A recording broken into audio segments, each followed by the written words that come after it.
What does it mean to you to be Jets 2023 Curse Martin Team MVP? It means a lot. The biggest thing about that is because it's your peers, the people who see you every single day, people you hang out with on the field and off the field.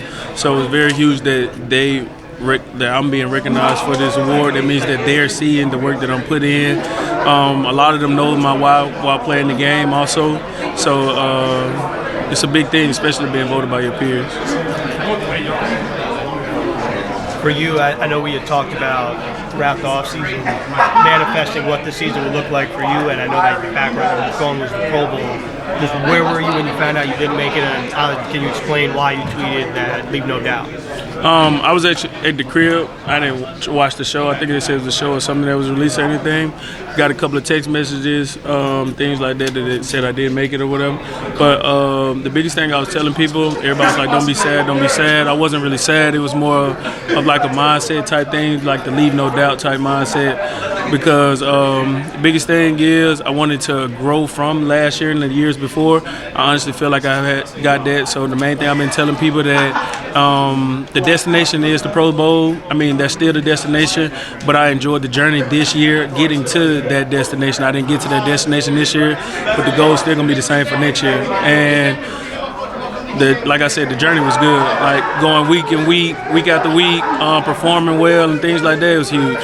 What's been the biggest differences from your lens from last year to this year, and what are things that you've thought about even for next year, how to improve on what you established? It's been a crazy one, Nate, and I'm going to be honest with you. I actually been talking to a lot of the guys. I did a lot of stuff this year that I'm going to be honest, I really didn't want to do type stuff, especially the biggest thing like the food, staying on my diet and stuff. I actually left my refrigerator empty just so I can make sure I stay on my diet. So that was the hardest thing. The second hardest thing was just being consistent, and then just with the roller coaster ride of the season or whatever, as far as the team, just being consistent within myself, saying like there's a bigger picture type thing. And then also what I can get better on right now, I have the blueprint for this that started on from this season. So next year, fine-tuning that, and then finding other ways where I can get better. The number one thing is all the dropped interceptions and stuff like that. I think I had 10 plus PBUs. I think 4 of those were dropped interceptions. So, and then also that's a difference maker too when it comes to those type of awards and stuff like that too. So understanding that part is like, all right, I have something I have to get better at. And so next year, my biggest thing was leave no doubt. And it actually wasn't even something I read. It was it just came to me when I read all the messages, just you didn't make the Pro Bowl. And I was like, all right, I know I'm the best linebacker, so just leave no doubt next year.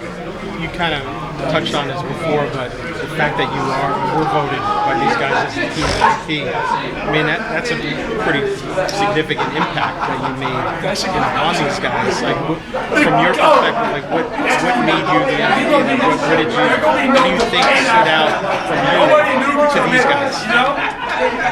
The biggest thing is being consistent. The splash plays and all that are good, but can you do it consistently every single week? That's the biggest thing. And then also not being a selfish person, so not playing for stats or things like that. I felt like I got this award from playing team ball, and then also encouraging my team to celebrate, because I like to have fun while I'm playing football. So really just that energy, every celebration and things like that, and then also coming up with handshakes on the field type stuff.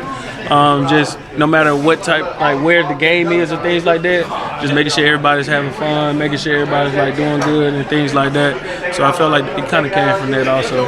Do you feel that you've become a building brick for this defense, like a guy who this team will rely on for years to come on defense? I'm a part of this defense, especially when it's been built. I'm a brick in the defense, in the foundation of the defense, but it's a lot of us in that defense also. So I can say that I'm part of the foundation.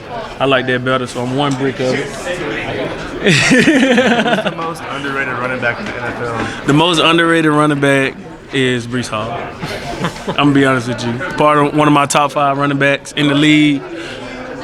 Top 2, not 2. Aaron was voted most inspirational player. What makes him that from your perspective? From my perspective, when he first got here, he pulled me to the side and had a conversation with me. First of all, I was kind of starstruck. I was like, man, it's Aaron Rodgers talking to me. But the message that he gave me was, he just said me to the side. He was like, you're going to be a baller this year, just like what he was just saying at practice. And he was like, I've been watching film on you and stuff.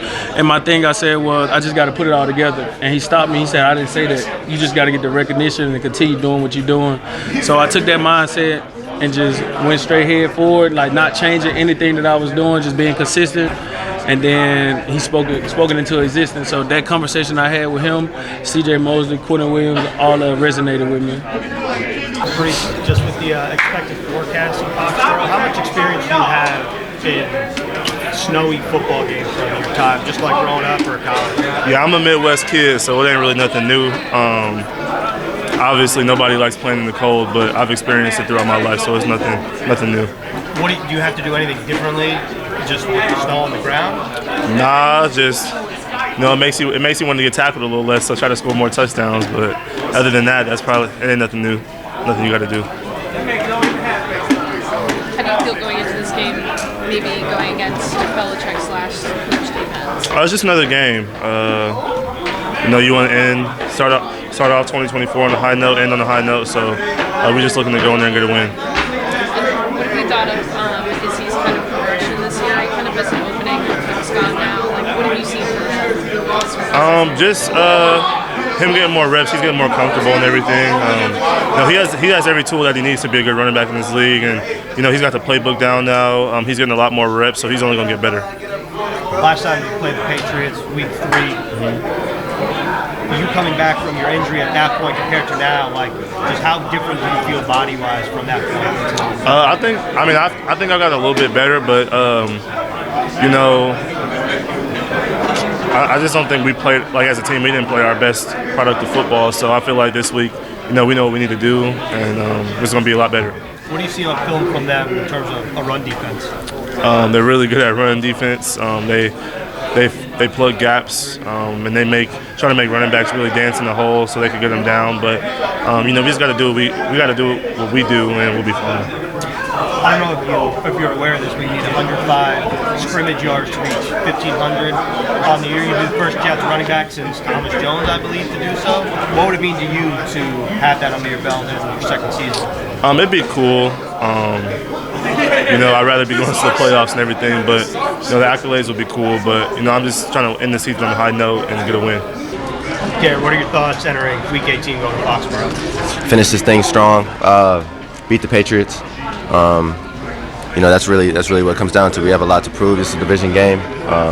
We're the ultimate competitors, and every time we take the field, we want to go out there and prove something. So there's a lot that we can go out there and prove this weekend, and we're excited for the opportunity. How much experience do you have playing in the snow, just with the expected forecast in New England? I got a lot of experience playing in the snow growing up. At Ohio State, I think I played one game in the snow. Actually, it was against a team up north.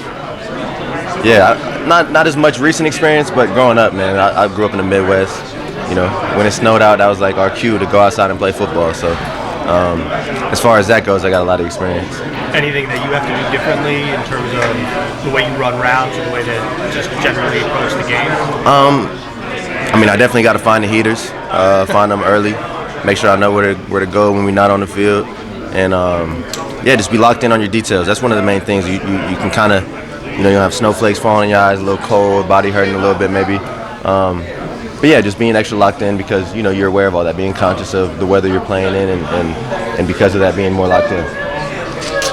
Garrett, the team announced all of the awards that you guys voted for. Aaron won Most Inspirational. I don't know if you voted for him for that, but what has been something makes him most inspirational?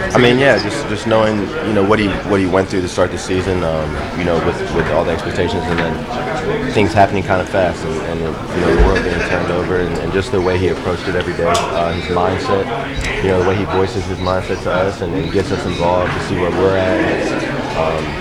It's just the effect that he's had on this locker room in such a short time is why I think you see him win that award, and all the guys here voted for him. That says a lot about him and how he's approached to coming to jail and being here with us, whether he's on the field or not. Yeah, I'll say that. I mean, the fact that he was able to do that just more snaps early, I mean, that shows the impact.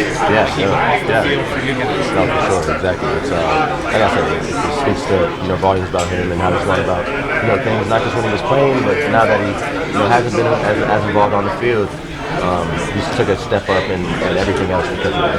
So, he's deserving of it for sure. Does that kind of make you excited now once you get past this game, thinking about next season? Yeah, I'm excited, period. Whether he won the award or not. But yeah, it's great for him to win the award. That's cool. Garrett, how do you feel going into this game on Sunday, it being possibly the last game that Coach Belichick coaches, and going against his defense? And as a fan of football, does that kind of mean something more to you? Yeah, obviously a legend in the game and one of the all-time great coaches. And I didn't know that. Is that what his name is? It's a possibility. That's sad, for real. But business is business. We're gonna come out there, trying to win the game, period. And I definitely am gonna want to be respectful of what they have going on as far as post game and stuff like that. I don't know, but we're gonna come out there with something to prove. It wouldn't matter who's across from us. It happens to be the Patriots, and it happens to be that they've won, most of the matches with us. So we gotta end the dry spell. And, if it is his last game coaching, like I said, it's a legend that's leaving the game, and I'm excited to be out there with him. Is there anything you've noticed about his defenses on film that is a bit different from what else you've seen? He's so multiple. There's all the things they do and how he finds guys that fit that. The guys are multiple. They're really like Jabril Peppers. They can do everything. You can put them in the box. You can put them in the back. Even come up and play on the line. It's a defense that's really multiple, and they do a good job. When you're that multiple, it gives you a lot to worry about as an offense. You have to account for all those looks, try and practice for all those looks during the week, and it might take away from some of the things that you really want to be good at, the fundamentals. And I think that's maybe their mindset on it, just to give you a lot of things to worry about. And as far as how they play, they're playing with their hair on fire, and it'll be a great game. They got a great defense, and every time we go up against them, it's a good matchup.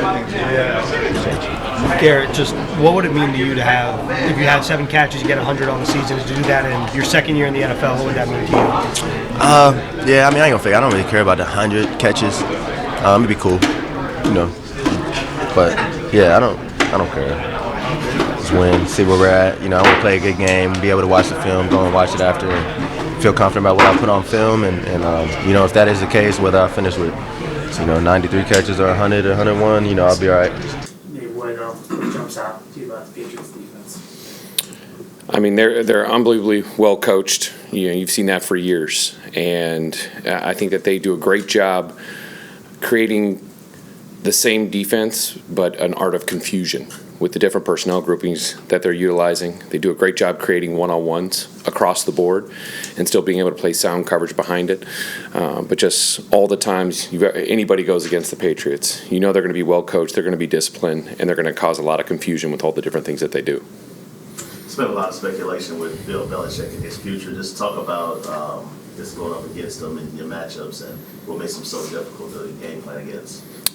We all know he's a brilliant coach in this league. If one of the best, if not the best, to ever coach, and so much respect for him and everything that he's accomplished. Right now, we're just getting ready for what he presents for us this week, and he presents a lot. Like I said, he has done such a great job with doing the same things for the players, but just causing so much confusion with the different personnel groupings they form things out of, and putting different guys in different spots. And sometimes guys are playing DB, sometimes they're playing linebacker, sometimes they're playing defensive line. So I think it's just things that we all have to lock in and communicate throughout this whole game. How would you describe Breece Hall's season here? And you didn't know him, you didn't even know he was going to be healthy when the season started. Correct. How would you describe it? I think you look back at that first game, and he came out and exploded. And I think that there was a transition for him getting into football shape, missing all of OTAs, all of training camp, but you could see some, how dynamic he was going to be. I don't think I was ready for him to be as productive as he was in the pass game. I think that's something that has added a whole dimension to things that we can do. Lining him up at wide receiver, catching the ball from the backfield, and when he touches the ball, I mean, he could score at any time. So I think he's gotten better as the year has gone on too. I think that's been great to see. But it'll be great to have an off season and be able to work with him even more and get him involved earlier. When did you realize that you would be that effective in the past? Oh gosh, I mean, the one that jumps out to me big time was that because you knew he was going to be really good in the run game. That had always kind of shown from the year before, and just some of the things he did early in the season. But that check down he caught versus the Giants was unbelievable, and I mean, it really stood out that it wasn't just check downs that you wanted to get to, but you wanted to really try to game plan to get him the ball from the backfield. And I think he's done a very good job this year, and excited for the future for him. Yeah, I know you got one of them left. Like I said, we're not going to see you again until bankruptcy. So how would you assess the job you did this season? Right now, I'm getting ready for New England. I think that's something that, it'll be great to evaluate everything. I mean, we've had so many changes. I look at our offense as something that, we've missed some opportunities. We've had some inconsistencies, and we've had self-inflicted wounds. And all those things we have to buckle down, and we have to fix those, and it starts with me. So I think it'll be good to kind of sit back and reevaluate everything. What was the most important thing that you learned this year? Be ready for change, and change is the norm. With the numbers being what they are, right? Jets fans look at it. The rankings aren't. You know what the rankings are. You know what the numbers say. Why should fans believe you're the right guy for the job in 2024? I think that in every single thing, you look in your past, the things that you've accomplished. I think every year is so new, so different. This team, how it's going to finish this year, who knows what it's going to look like next year. It's an accumulation of a lot of people and everybody together. And for me, I got to evaluate myself. I do all the time and find out all the different things that I can do better to help us, and I owe it to the fans, to the organization, whether it's work harder, work more efficiently, and make sure that we're better. We need to put a better product out there, and we all know that. Go ahead, Brian. How hard was it, when we saw this in the spring and the summer with Aaron as the quarterback, we saw this offense, there wasn't a lot of motion. Aaron has been vocal in Green Bay. He doesn't like motion, right? You had to adjust, and now you guys have done a lot more. How hard was that to do that in season rather than April, May, June, August? Yeah, I think, Aaron is one of the ones that likes to see it and likes to line up there. And I know that he, at times, does enjoy a little motion here. Don't let him fool you. But I think that throughout the season, when you're having the different changes, we had quite a few. I think that you're always trying to adjust to do things that are right for the players. And it's difficult, but that's our job. I mean, our job is to try to put them in the best position possible, whether it's the wide receivers, the changes there, the tight ends, the line, the quarterbacks, all those guys. And it's part of our job. We have to be able to adjust, and we have to find ways to get people open and find ways to open lanes for the run game. So I think that's just part of what we do, and change is the norm. We learned that even more this year. Having learned what it's like going through a year without Aaron, do you think you might have a different approach in the offseason in terms of the way you teach the offense and implement the offense to make it less Rodgers reliant? I mean, yeah, I think we're going to look at everything on how we can make it better and better for the guys that are behind Aaron, and so that's just something that we're going to evaluate right now. I'm solely focused on New England, so I haven't gotten to really sit back and think of all those things. We've been scrambling to a certain extent at times with some of these changes, and we'll look at that hard in the offseason. I know you say we need to put a better product out there on the field. I know you're focused on New England, but how do you do that? That's something that we'll evaluate throughout the season, whether, it starts with me getting people more open and more opportunities for all the guys across the board. Over the second half of the season, you guys transitioned to play a lot of younger guys. How much of the thought process over this stretch has been getting these guys ready for next year? I think we wanted to give those guys an opportunity to see what they could offer. We talked about trying to present a spark throughout the year and find somebody that can extend a play, make a play. And I think it's been great for those guys. I mean, one guy, you look at Tip. I mean, he's gotten so much work. He wasn't even starting in the beginning of the year, had to play right guard, so he got valuable experience there. Now he's gotten a ton of valuable experience at center. And you see him slowly improve, every single game. And I think that's all you can ask for the future, just for now. And so that's been great. And watching Zay, the things that he's been able to offer, he's done a good job. And so the more experience you can get any player, I think the better it's going to help at the moment and in the future. How have you seen Joe develop? Well, in the NFL, you see so many different looks. In college, it's you see a large amount, but not as much as week by week in the NFL, and the matchups and the different players, and just kind of even adjusting to the speed. So I think both adjusting to the speed, watching back to that New England game, I think that was his first start in week 3 at guard, to see the things that he's improved on from just that game, on the things that he's capable of doing, and then at the same time getting used to all those fronts and being able to make the proper calls, because he really runs all 5 of those guys. And so I think that you've seen him get more and more comfortable with the changes of quarterback and being able to get used to the cadences, the cadence variation. I think all those things have been unbelievably valuable for him. From your perspective as a coach, how impressive has Garrett been? I mean, he's had so many guys throwing the ball to him, and he's still been able to achieve what he has in the last year and this year. I mean, you said it. I mean, to have a guy, I think somebody had told me he's had, I want to say 7 quarterbacks throw him a pass in only 2 years. It's a credit for him to be able to separate and be able to make himself available for the quarterback. And it's somebody that we've been able to lean on and try to get the ball to at times. And he's come up big. And we just need to find more ways to be able to get him the ball, be more creative. And so I think that that's been really great to see this whole year. How would you evaluate Makai's year? Makai, effective? Yeah, I think Makai, he was another guy that missed the off-season program, and then he came in training camp and slowly worked back into it.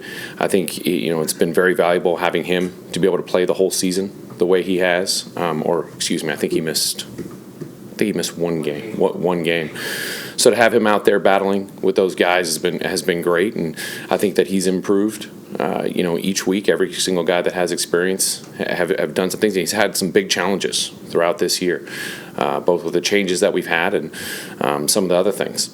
The pre-snap penalties in Cleveland, they hit you pretty hard again. What do you guys have to do to eliminate that? I mean, as coaches, we always look at ourselves first.